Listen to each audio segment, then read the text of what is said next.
C'est parti pour 45 minutes d'information. La province du Congo central, considérée comme l'un des greniers de la RDC, poursuit ses efforts pour améliorer l'acheminement des produits agricoles vers le centre de consommation. Pourtant, de nombreux produits agricoles peinent à atteindre les marchés en raison du mauvais état des routes des dessertes agricoles. Pour remédier à cette situation, 550 km de routes seront réhabilités. Un reportage de nos confrères de la RTNC Matadi. La province du Congo central a écrit l'une de ses lettres de noblesse avec le coup d'envoi officiel des travaux de réhabilitation des routes de desserte agricole le samedi 25 octobre dans la cité de Kinzaou, territoire de Sekebanza, sous les auspices du gouverneur Grace Bilolo, avec à ses côtés le vice-président de l'Assemblée provinciale Pierre Kabangou et le vice-gouverneur Prosper Ntela, un symbolique fort et porteur de son.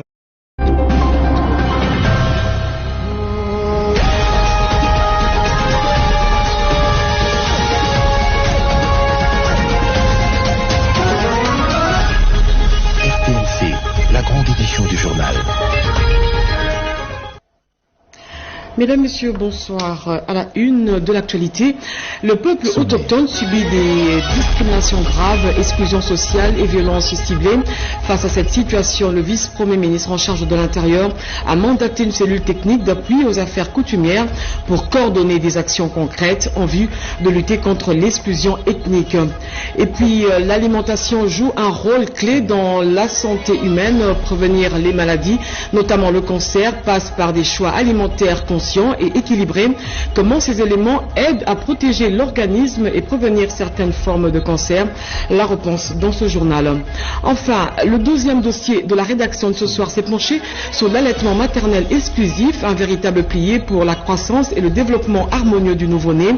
Cependant, les plats trop gras ou fortement épicés peuvent altérer le goût du lait maternel et parfois provoquer des coliques chez les nourrissons. Un dossier à suivre dans un instant. D'abord, l'actualité.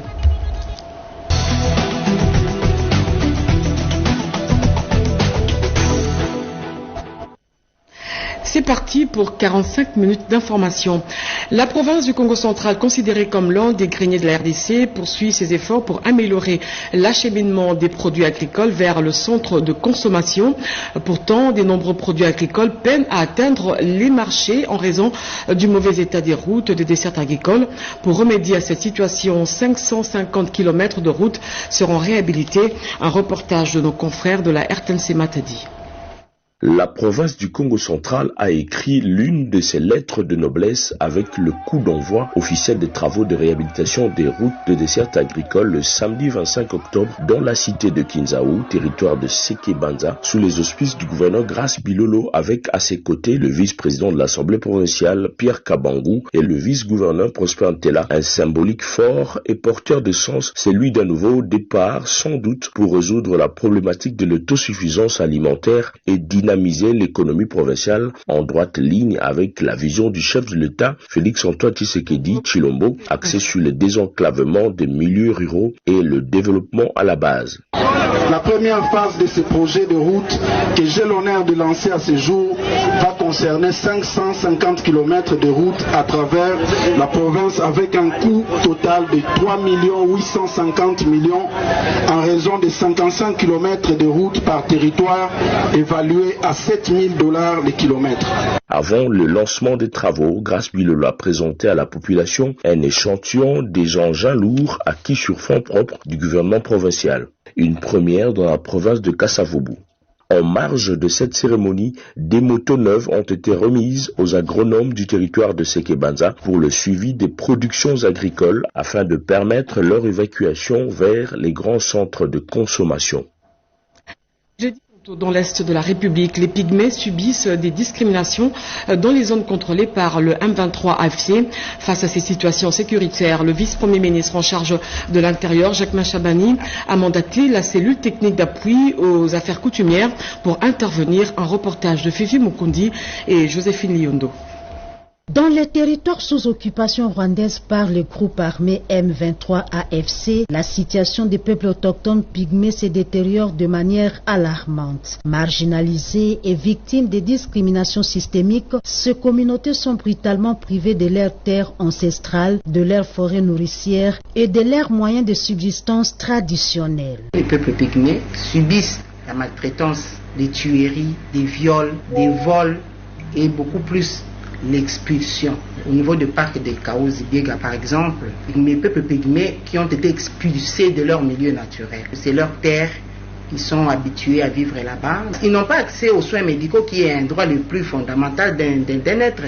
Donc ils n'ont pas droit parce que nous savons tous que les pygmées ont leur façon de se faire soigner, de vivre dans leur terre naturelle. Face à cette urgence, le vice-premier ministre Jacquemain Chabani a mandaté la cellule technique d'appui aux affaires coutumières et à l'intégration des peuples autochtones pour se saisir du dossier. La CETAC, qui est rattachée au cabinet du vice-premier ministre, ministre de l'Intérieur, continue à faire les plaidoyers pour ces peuples-là, qui ont des droits et qui doivent être sécurisés. En fait, le gouvernement prévoit comment les aider à rentrer dans leurs droits, revenir dans leur milieu naturel, dans leurs terres et reprendre tous leurs droits qui est confisqué présentement. Au-delà des engagements institutionnels, c'est toute la société congolaise qui est interpellée, car protéger les peuples autochtones, c'est défendre notre mémoire collective et notre diversité culturelle.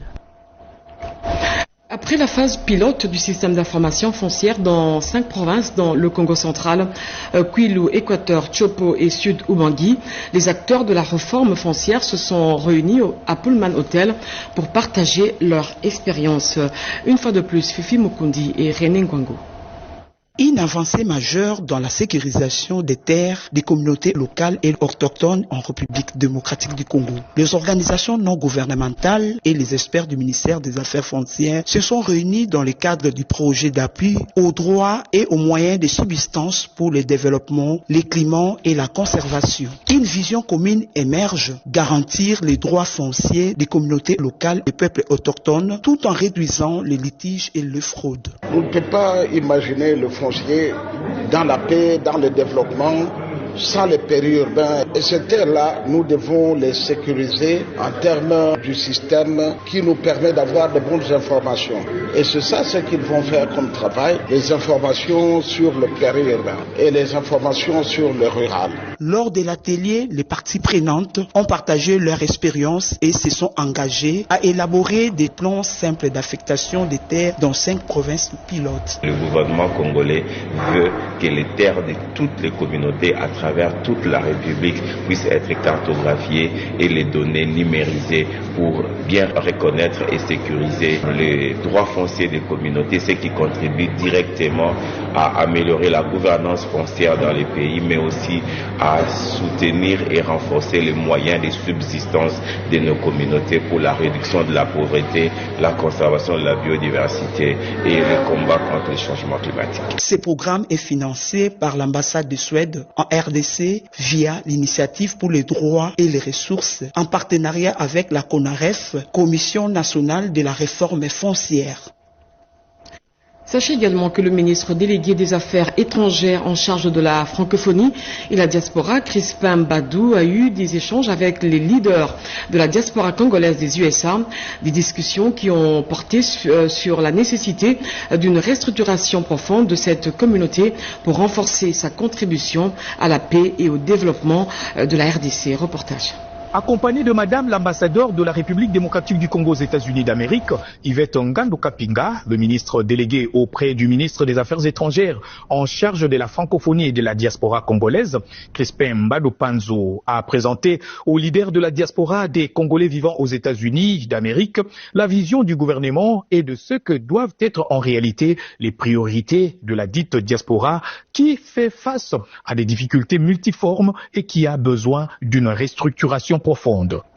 Alors, ce ministère a une vocation de rapprocher la diaspora de la nation congolaise, d'établir des liens de confiance entre le Congolais qui vivent à l'étranger et le gouvernement de la République démocratique du Congo. Lors de ces échanges avec les leaders de la diaspora congolaise des États-Unis d'Amérique, le ministre Crispin Mbadou Panzo a écouté attentivement les préoccupations des uns et des autres avant de répondre à tout un chacun. La question de recensement des Congolais, la facilitation de faire des affaires en RDC et l'infiltration de la communauté congolaise de la diaspora et tant d'autres questions ont fait partie de ces échanges enrichissants. L'audience, composée aussi des entrepreneurs congolais, des étudiants, des professeurs d'université éparpillés à travers les États-Unis et dont beaucoup ont participé par vidéoconférence, a été satisfaite des réponses de leur ministre des tutelles qui comprend parfaitement bien les réalités de la diaspora congolaise, étant lui-même l'un de cette communauté. Le ministère de l'économie numérique, l'Agence pour le développement du numérique et l'autorité de régulation des postes et télécommunications annoncent la tenue de la 4e édition du Africa Digital Innovation Summit, à 10 son sigle, qui va se tenir du 25 au 26 novembre au Centre culturel de l'Afrique centrale. Lors du point de presse, le prix de champion du numérique 2025 a été décerné à Yogo Dubois, président de la DRC Fitness Association. Yolande Voca pour ce reportage. Kinshasa, carrefour stratégique de l'innovation au service du développement durable du continent noir. La capitale congolaise accueillera du 25 au 26 novembre 2025 la 4e édition du Forum international Africa Digital Innovation Summit à 10 sous les thèmes évocateurs « Accélérer la transformation numérique souveraine de l'Afrique ». L'annonce a été faite par Dominique Migisha, coordonnateur de l'Agence pour le développement du numérique, ADEN, lors d'un point de presse réunissant partenaires techniques, institutionnels et financiers. Ce concours avec une dotation de $10 000 et un prix pour le gagnant avec une participation à Vivatech à Paris sur le stand pavillon de la RDC, eh bien, ce sont des encouragements pour nous permettre de découvrir des talents qui vont développer des innovations pour aider les institutions congolaises dans le cadre de différentes difficultés et défis qu'ils rencontrent. Freddy Pinda, conseiller technique à la primature, y voit une plateforme unique pour mettre en lumière l'ingéniosité congolaise et bâtir une économie numérique compétitive et inclusive. Parmi les temps forts attendus, un concours national de start-up congolaises financé par la DRC FinTech Association, structure présidée par Yogo Dubois. En tant qu'entrepreneur, c'est une marque d'encouragement que nous avons reçue du gouvernement, mais aussi une marque de confiance. C'est-à-dire que ce n'est pas venu juste, voilà, on vous donne un certificat, mais c'est plutôt des temps d'effort, des temps de sacrifice, et une telle reconnaissance nous encourage à faire plus. En marge du forum, une convention de collaboration a été signée entre Andis et la DEFA, scellant un partenariat stratégique pour l'avenir du digital africain. Point d'orgue de la cérémonie, la remise du prix de champion du numérique 2025 à Yogo Dubois, salué pour son engagement constant en faveur de l'écosystème technique en République démocratique du Congo.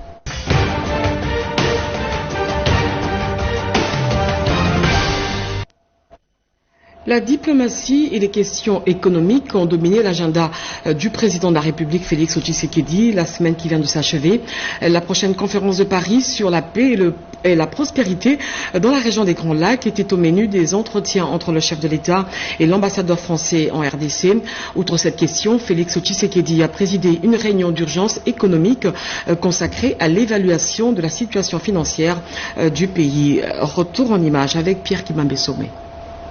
Une réunion d'urgence économique à la suite de l'appréciation progressive du franc congolais face aux devises étrangères et de son incidence sur le pouvoir d'achat de la population a été présidée au cours de la semaine à la Cité de l'Union africaine par le président de la République Félix Antoine Tshisekedi Tshilombo. Madame la Première ministre Judith Suminwa, le vice-premier ministre, ministre du Budget et son collègue chargé de l'économie nationale, le ministre des Finances et le gouverneur de la Banque centrale du Congo ont pris part à cette importante réunion. Au cœur de la rencontre, l'examen de la situation récente et la levée d'options, de manière à ce que les baisses effectives des prix observés sur le marché soient proportionnelles à l'appréciation du franc congolais, afin que les Congolais sentent une réelle amélioration de leur pouvoir d'achat a indiqué le vice-premier ministre de l'économie nationale, Daniel Mukoko Samba, au sortir de cette séance de travail. Dans la série d'audiences de la semaine, le président de la République Félix-Antoine Tshisekedi Tshilombo a eu des entretiens avec l'ambassadeur de la République française en RDC, Rémi Maréchaux, sur des sujets d'actualité, en l'occurrence l'organisation à Paris de la conférence sur la paix et la prospérité dans la région de Grand Lac. Face à la situation humanitaire préoccupante, cette conférence a la mission de rappeler aux parties les principes du droit international humanitaire et de travailler à la liberté d'accès pour les organisations humanitaires qui rencontrent beaucoup d'obstacles, a dit les diplomates français. Il a précisé que la conférence de Paris consiste à mobiliser l'ensemble des partenaires pour un effort humanitaire en faveur des populations affectées par les conflits dans l'Est de la RDC. À la Cité de l'Union africaine, le président de la République, Félix-Antoine Tshisekedi Tshilombo, a aussi reçu le chargé d'affaires de l'État du Qatar en République démocratique du Congo, Shafi Newemi Al-Ajri. Le raffermissement des relations bilatérales entre la RDC et le Qatar était au menu des échanges. Le chargé d'affaires qatari a annoncé la visite prochaine à Kinshasa du prince héritier du Qatar. La République démocratique du Congo a signé un mémorandum d'entente avec Vingroup, une entreprise vietnamienne de renommée internationale. Le président de la République Félix-Antoine Tshisekedi Tshilombo a reçu à la Cité de l'Union africaine la présidente de Vingroup, avec qui il a échangé sur les voies et moyens de coopération entre la RDC et l'entreprise vietnamienne dans divers secteurs, notamment des infrastructures, de l'agriculture, de l'énergie renouvelable, des projets sociaux, de l'immobilier et de l'automobile. La première ministre Judith Suminwa a assisté à cette entrevue. En séjour à Kinshasa, dans le cadre de la célébration du 50e anniversaire du combat du siècle, Mohamed Ali, George Foreman, Mike Tyson, une légende de la boxe américaine, a été reçu à la Cité de l'Union africaine par le président de la République Félix-Antoine Tshisekedi Tshilombo. Le boxeur américain de renom s'est dit très réjoui de l'entretien qu'il a eu avec le chef de l'État. Il a promis de revenir prochainement au pays pour réaliser quelques projets. Mike Tyson était accompagné de l'organisateur des festivités du 50e anniversaire du combat, Ali Foreman, Deo Kassongo.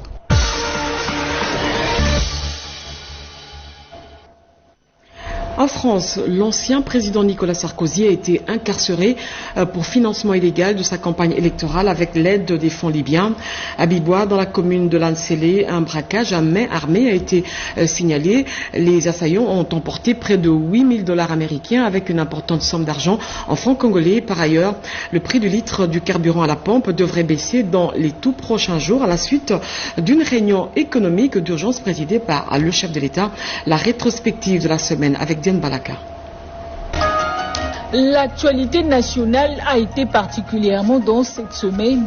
Voici les faits marquants. Le prix du carburant à la pompe va encore diminuer dans le prochain jour. Cette décision fait suite à une réunion économique d'urgence. La baisse est directement liée à l'appréciation du franc congolais sur les marchés. Tous les biens et services devraient également voir le prix révisé à la baisse. Kinshasa, un braquage s'est produit à Bibois dans la commune de Lancelé. Des individus armés ont emporté près de 8 000 $ américains ainsi qu'une importante somme en francs congolais. La scène a été filmée par un voisin depuis son domicile. Grâce au professionnalisme de la police nationale congolaise, les auteurs présumés des braquages survenus dans le district de la Tiango, magasin Sosimex et dans les quartiers Bibois ont été rapidement appréhendés par les forces de l'ordre. La détention préventive devrait rester exceptionnelle. Pourtant, les abus se multiplient. Les procureurs généraux pris la Cour de cassation a convoqué les magistrats pour leur adresser un rappel à l'ordre et les exhorter au respect strict de la loi. Connue sur les réseaux sociaux sous le nom de Madame Elombe, Bonnette Elombe, enseignante à l'école primaire Yolo Sud à Kinshasa, s'est éteinte lundi dernier à l'âge de 37 ans, figure Emblématique de l'éducation congolaise, elle s'était distinguée par une pédagogie joyeuse et créative largement partagée sur les réseaux sociaux. Le gouverneur Daniel Bumba a mis à sa disposition son nouveau camion BN pour améliorer l'évacuation des déchets et rendre la ville plus propre, un pas important vers une capitale plus salubre. À Genève, plus de 170 délégations parlementaires participent à la 151e Assemblée de l'Union interparlementaire. En marge de cette rencontre, Jean-Michel Samaloukonde a plaidé pour une solidarité africaine face à la guerre d'agression de l'Est de la RDC. Enfin, l'ancien président français Nicolas Sarkozy a été incarcéré. Il est accusé d'avoir financé sa campagne présidentielle avec des fonds libyens. Emmanuel Macron appelle à un débat sur l'exécution immédiate des peines judiciaires.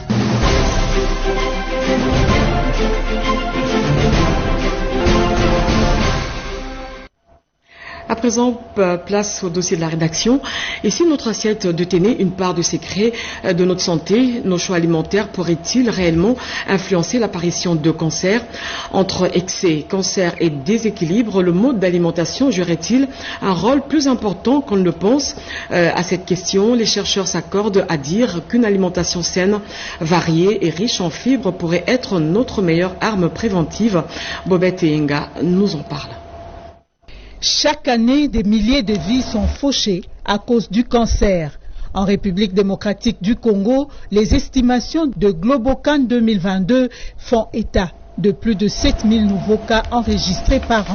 5,4% des cas de cancer sont dus à une mauvaise alimentation, soit 19 000 personnes de nouveaux cas de cancer à éviter si on adopte des mesures ou une alimentation saine ou équilibrée.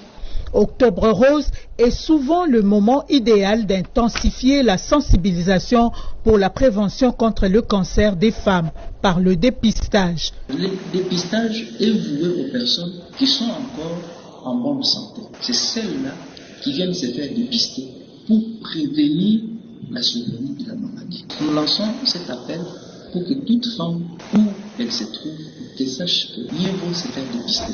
Nous sensibilisons les femmes à partir de 30 ans jusqu'à 65 ans de se faire dépister. C'est très nécessaire que nous relayons l'information pour qu'ensemble nous puissions sauver des vies. La prévention et la lutte contre le cancer passent aussi par une alimentation équilibrée. De l'avis d'un nutritionniste, nos habitudes de vie et alimentaires peuvent nous exposer ou nous épargner. Les aliments transformés en général, ce sont des aliments qui favorisent les cancers, tels que les sucres surtout, parce que les cellules du cancer se nourrissent du sucre.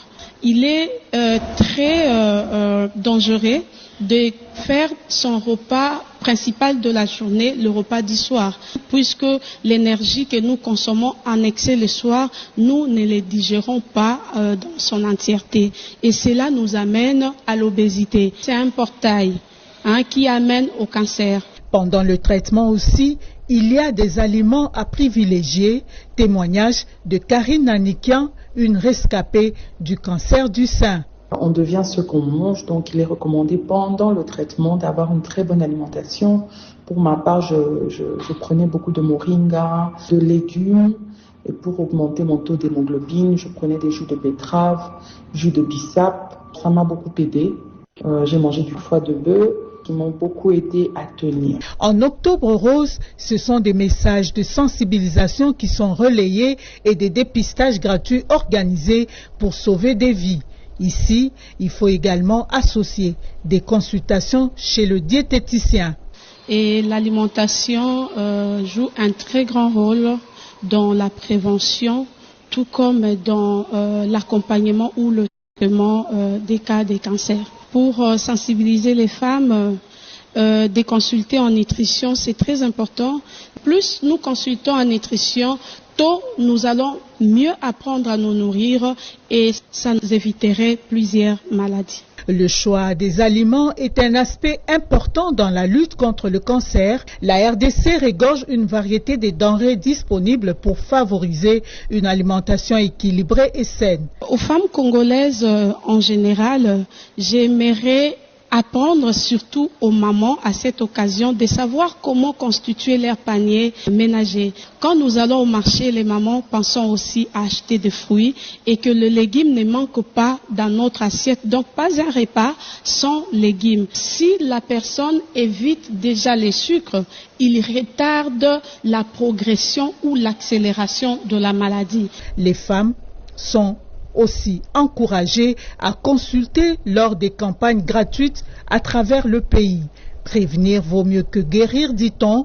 Un dépistage fait à temps est une opportunité de guérir du cancer et de prolonger son espérance de vie. J'ai dit au sommaire, l'allaitement maternel exclusif recommandé jusqu'à 6 mois repose sur un équilibre, celui d'une mère qui prend soin d'elle pour mieux nourrir son enfant. Entre tradition et modernité, les spécialistes insistent sur la nécessité de manger une alimentation riche et variée selon eux. Bien manger pendant l'allaitement, c'est offrir au nouveau-né le meilleur départ dans sa vie. Chantal Okoloba. Des 0 à 6 mois, le lait maternel seul répond aux besoins nutritionnels du nourrisson. Il est composé à plus de 80% d'eau, de liquides, glucides, protéines, sels minéraux et vitamines. C'est aussi le premier vaccin du nourrisson. La femme allaitante a besoin d'une bonne alimentation équilibrée et variée. Comment doit-elle s'alimenter? Elle doit consommer sauce et ne doit pas consommer sec. C'est-à-dire, ce qu'elle mange doit être cuit avec de la sauce. Parce que la production du lait maternel a besoin d'eau. Le jus de fruits, il y a la patate douce, il y a l'igname, la banane plantain, il y a le taro, la pomme de terre. Ces aliments ont pour rôle principal d'apporter de l'énergie à l'organisme. Les huiles végétaux, la courge, le sésame, les chenilles, les frétins, les poissons congelés aux poissons d'eau douce, tout ça sont des protéines. La viande sont des protéines qui jouent leur rôle de créer de nouvelles cellules, renforcer l'immunité et de contribuer à la réparation ou au renouvellement de vieilles cellules par de nouvelles. Nous recommandons à la maman de consommer le lait des vaches, c'est ça qu'il faut puisque c'est riche en calcium, c'est riche en protéines, c'est riche en fer, c'est riche en tous les éléments nécessaires que l'enfant devrait pour satisfaire ses besoins. Quels sont les aliments qu'elle doit éviter? Ce qu'il faut éviter à la femme qui allaite, c'est l'alcool sous toutes ses formes. Quand la maman prend de la bière, l'eau sera éliminée par les urines, mais l'alcool sera absorbé, passe dans la circulation, jusqu'à venir se poser au niveau du sein. Et quand la maman donne le sein, c'est le bébé consomme d'abord l'alcool, va reconsommer d'autres nutriments. Donc l'alcool est une substance neurotoxique qui détruit le système nerveux de l'enfant, n'est pas un nutriment et pour la mère et pour l'enfant. L'effet sur le cerveau, c'est incalculable, ce n'est pas bien. Donc nous conseillons plutôt le lait à la place du thé. Dans la table de composition alimentaire, dans le thé, il n'y a pas tous ces éléments, les macronutriments que je cite là. Les protéines, il n'y en a pas. Les glucides, donc les sucres, il n'y en a pas. Dans le thé, il n'y a pas d'acides gras, donc les lipides que j'ai cités, ce sont des acides gras. Il n'y en a pas. Le lait maternel est un aliment gratuit, naturel, disponible 24 heures sur 24, protecteur, ne demandant pas une préparation spécifique, en général, évolutif selon le temps et rapprochant l'enfant de sa mère. Et ce troisième dossier de la rédaction en RDC, l'alimentation déséquilibrée, s'impose comme un véritable problème de santé publique. Manque de variété, excès de produits transformés, désinformation nutritionnelle. Comment ces habitudes façonnent-elles la santé des adultes congolais?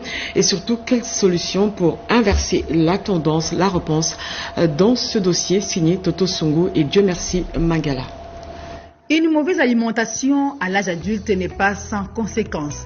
Trop de sel, trop de sucre, trop gras, des excès qui pèsent lourd sur la santé.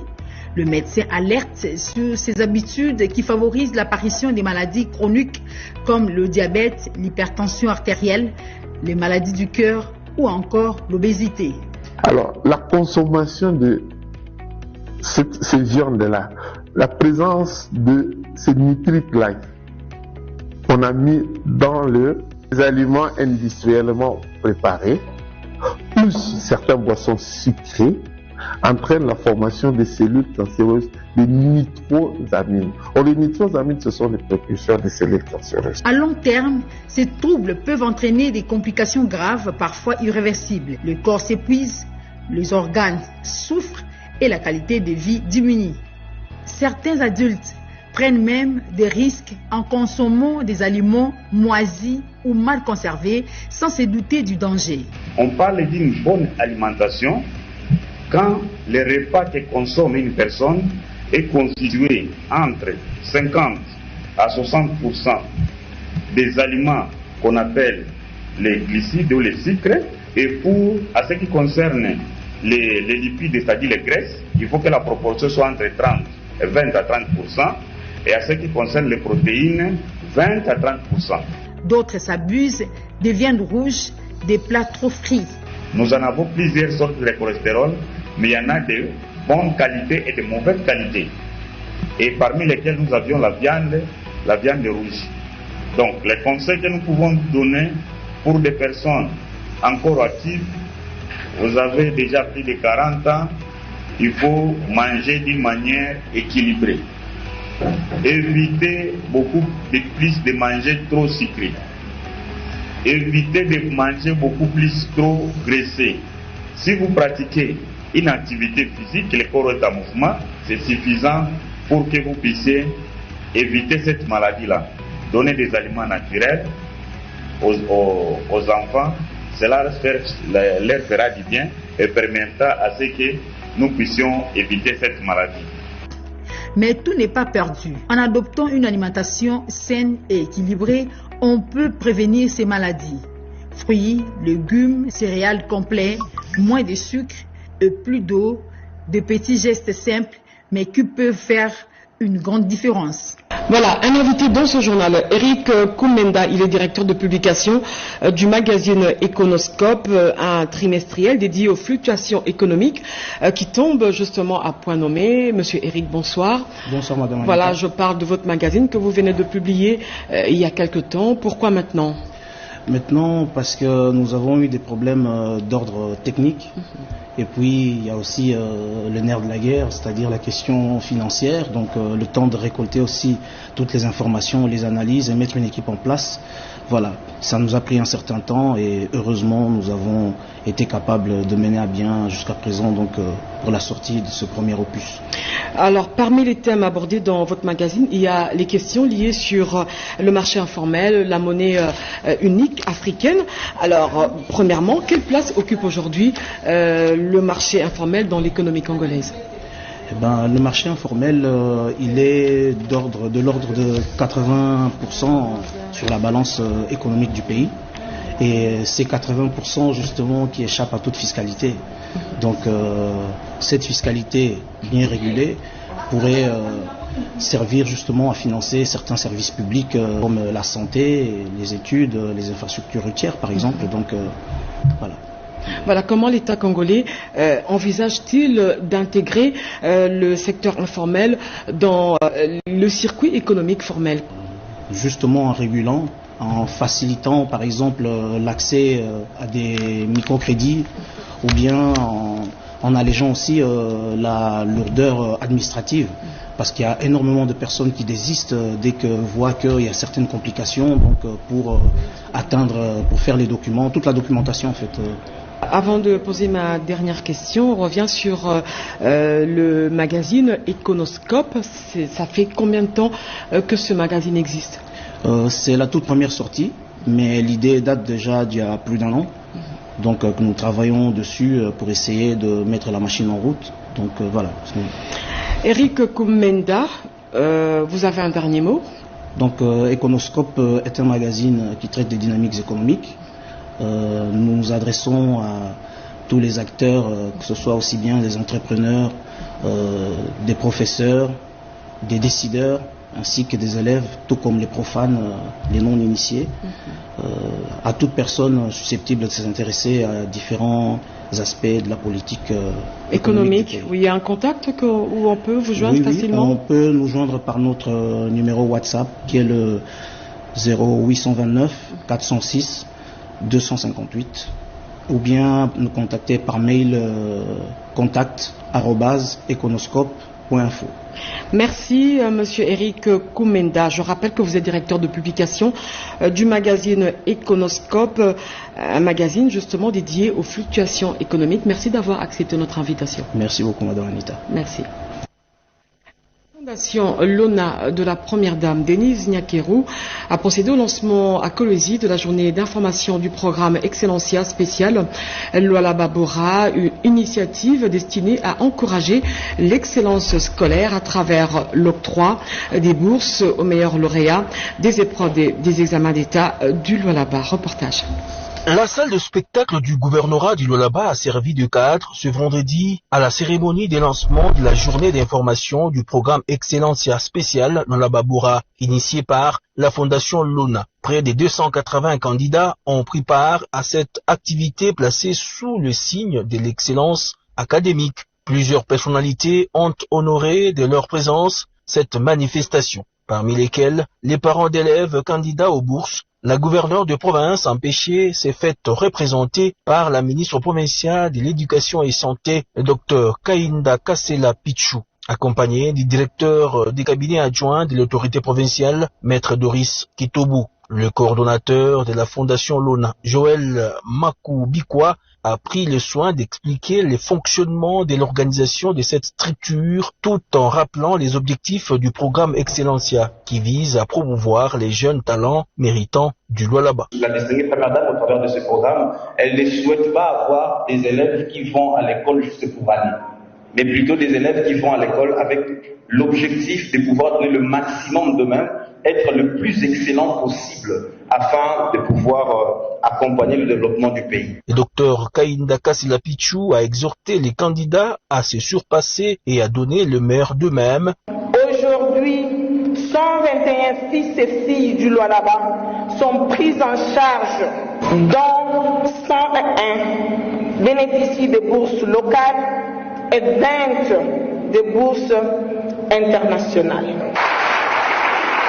Les candidats du Lualaba qui participent à ces évaluations sont exclusivement ceux qui se sont distingués aux récentes épreuves d'État avec 75%, toutes filières confondues. Et aux écoles frères maristes, la citoyenneté n'est pas un simple concept enseigné dans les manuels. Elle se vit, se partage et s'incarne au quotidien. C'est dans ce cadre qu'a été organisée la journée porte ouverte sur la nouvelle citoyenneté, un événement placé sous le signe de l'engagement, du leadership et du service communautaire. Reportage. Aux écoles frères maristes, la citoyenneté active était à l'honneur lors des journées portes ouvertes placées sous le thème de la nouvelle citoyenneté. Élèves, enseignants et parents se sont retrouvés pour célébrer l'engagement et le civisme au cœur de la vie scolaire. Les responsables de l'établissement ont rappelé que l'école ne forme pas seulement des apprenants, mais des citoyens responsables, porteurs de respect, de solidarité et de discipline. Aujourd'hui, nous venons d'investir le 14e gouvernement ou comité d'élèves. Nous sommes là pour accompagner les jeunes pour qu'ils soient utiles à la communauté scolaire, mais aussi à la communauté, à la grande communauté qui est la RDC. Moment fort de la journée, l'investiture du nouveau comité des élèves. Les jeunes élus ont prêté serment promettant de représenter leurs camarades et de servir leur vers l'innovation et le développement. Et Kinshasa était ce point de départ de la 2e édition de la Revolution and Innovation Day, RIDI, une journée dédiée à l'innovation, au génie congolais et à la transformation numérique pour le développement communautaire. Placé sous les thèmes « Mon Congo numérique », pour le bien-être et la croissance économico-sociale, cette édition met en lumière 3 projets majeurs, notamment Eureka RDC, Kisalu RDC et Proxan RDC, qui illustrent la capacité des jeunes Congolais à proposer des solutions locales à fort impact. Un tout petit peu, c'est vrai, vous dites une pierre 3 coups. Pour la première édition, nous avions présenté un seul projet. Pour cette fois-ci, nous en avons fait 3. Et si vous regardez bien, vous observez bien, les tables étaient disposées sous la forme d'un jury. Donc il fallait qu'il y ait un jury pour sanctionner tout ce que nous faisons comme projet, et nous n'avons pas voulu faire plusieurs éditions.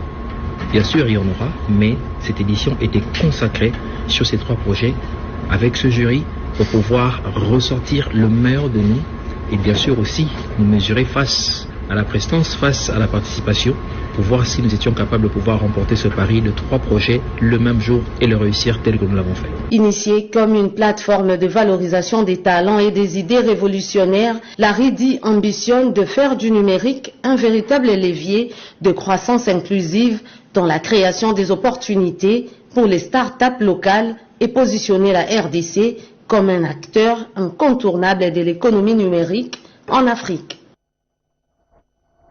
Et pour terminer, à Kinshasa, l'Institut national pilote des sciences de la santé a célébré la promotion des jeunes diplômés des instituts médicaux, une cérémonie qui souligne l'importance de la contribution de cette nouvelle génération à améliorer le système de santé en RDC. Toto Sungo.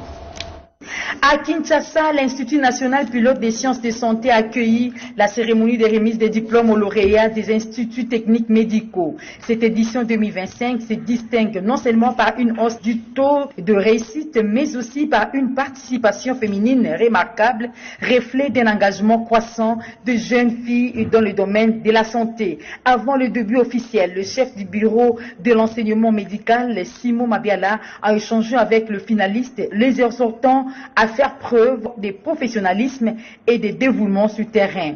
La cérémonie s'est déroulée en présence de plusieurs autorités, dont le bourgmestre de Kasavubu, venu apporter son soutien aux lauréats et rappeler l'importance de leur future mission au service des communautés. Le représentant du ministre de la Santé a insisté sur l'éthique, la rigueur professionnelle et l'esprit d'initiative. Il a encouragé ces jeunes diplômés à devenir des agents de changement dans un système de santé encore confronté à des nouveaux défis.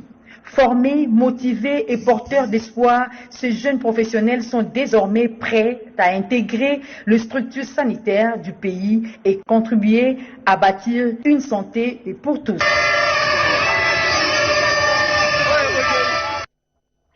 Gauthier Kassi a rédigé ce journal sous la direction de Joseph Oscar Mbalkaï. Fifi Mukundi était à la coordination. Yolande Voka et André Djeka l'ont réalisé pour vous. Derrick Silimou était derrière la caméra. L'actualité continue sur notre chaîne. 23h. Retrouvez Bobo Konzi pour vous informer. Moi, je reviens vers vous demain à 20h avec le même plaisir. Au revoir.